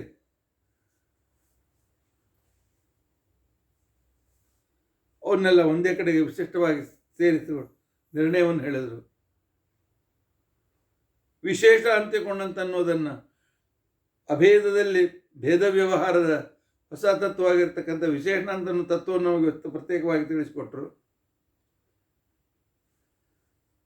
ಆ ನಂತರ ಮಹಾಭಾರತದಲ್ಲಿ ಹೇಳಿದಂತೆ ದೇವತೆಗಳ ಅವತಾರದಲ್ಲಿ ವಿಭಿನ್ನತೆ, ಒಂದು ಸಮಾಜದ ವಿರುದ್ಧವಾದ ವಿಚಾರಗಳು ಕಾಣಿಸ್ತದೆ, ಆದರೆ ಅದನ್ನು ರಹಸ್ಯವಾಗಿ ಮಾಡ್ಕೊಳ್ಬೇಕು ಅಂತ ನಾವು ತಿಳಿಸಿಕೊಟ್ರು. ಇಷ್ಟೆಲ್ಲ ಉಪಕಾರ ಮಾಡಿದ್ದಾರೆ. ಪ್ರತಿಯೊಬ್ಬರು ಮಧ್ವಾಚಾರ್ಯ ಪ್ರತಿಯೊಂದನ್ನು ಹೊಸದಾಗಿ ಹೇಳಿದ್ದಾರೆ. ಅದರ ಜೊತೆಗೆ ಸತತ ಪ್ರಯತ್ನ ಮಾಡ್ತಾ ಇರಿ. ಬರೀ ದೇವರು ದೇವರು ಅಂತ ಕೂತ್ರೆ ಆಗೋದಿಲ್ಲ. ನಿಮ್ಮ ಯೋಗ್ಯತೆ, ಅನಾದಿ ಕರ್ಮ, ನಿಮ್ಮ ಪ್ರಯತ್ನ ನೋಡಿ ಪರಮಾತ್ಮ ಪ್ರೇರಣೆ ಮಾಡ್ತಾನೆ. ಪ್ರಯತ್ನ ಹೆಚ್ಚಿದಷ್ಟು ಪರಮಾತ್ಮ ಅನುಗ್ರಹ ಹೆಚ್ಚು. ಮಹಾಪ್ರಯತ್ನ ವರ್ಜಿತ ಹರೇರ್ ಅನುಗ್ರಹೋರ್ಜಿತ. ಪ್ರಯತ್ನ ಮಾಡದೇ ಇದ್ದ ವ್ಯಕ್ತಿ, ಮುಂದುವರಿಲಿಕ್ಕೆ ಪ್ರಯತ್ನವನ್ನು ಮಾಡದೇ ಇದ್ದ ವ್ಯಕ್ತಿ, ಅವನು ಪರಮಾತ್ಮ ಅನುಗ್ರಹಕ್ಕೆ ಪಾತ್ರನಾಗುವುದಿಲ್ಲ. ಎಷ್ಟೆಷ್ಟು ನೀವು ಮುಂದುವರಿಯುತ್ತೀರಿ ಪರಮಾತ್ಮ ಅಷ್ಟೆಷ್ಟು ಅನುಗ್ರಹ ಮಾಡ್ತಾ ಹೋಗ್ತಾನೆ ಅನ್ನೋದನ್ನು ತಿಳಿಸಿಕೊಟ್ಟ ಶ್ರೀಮದಾಚಾರ್ಯರಂಥ ಗುರುಗಳು ನಮಗೆ ಈ ಜೀವನದಲ್ಲಿ ಸಿಕ್ಕಿದ್ದಾರೆ. ಅಹೋಭಾಗ್ಯ ಅಹೋಭಾಗ್ಯ ಅಹೋಭಾಗ್ಯ ಅಂತ ತಿಳ್ಕೊಂಡು ಹೇಳ್ತಾ 4 ವಿಚಾರಗಳನ್ನು ಗುರುವಂತರ್ಗದ ಭಾರತೀಯ ಮುಖ್ಯ ಪ್ರಾಣಾಂತರ್ಗದ ಪರಮಾತ್ಮನ ಪಾದಾರವಿಂದಗಳಲ್ಲಿ ಸಮರ್ಪಣೆ ಮಾಡೋಣ. ಶ್ರೀಕೃಷ್ಣಾರ್ಪಣ. ಅಕ್ಷಯಂ ಕರ್ಮಯಸ್ಮಿನ್ ಪರೇ ಸ್ವರ್ಪಿತಂ ಪ್ರಕ್ಷಯಂ ಯಾಂತಿ ದುಃಖಾನಿ ನಾಮತಃ ಅಕ್ಷರೋ ಯೋಜನ ಸರ್ವದೇ ಮೃತಃ ಕುಕ್ಷಿಗಂ ಯಸ್ಯ ವಿಶ್ವಂ ಸದಾ ಜಾತಿಕಂ ಪ್ರೀಣಯಾಮೋ ವಾಸುದೇವಂ ದೇವತಾ ಮಂಡಲ ಖಂಡಮಂಡನಂ. ಶ್ರೀಕೃಷ್ಣಾರ್ಪಣಮಸ್ತು. ಶ್ರೀಕೃಷ್ಣಾರ್ಪಣ.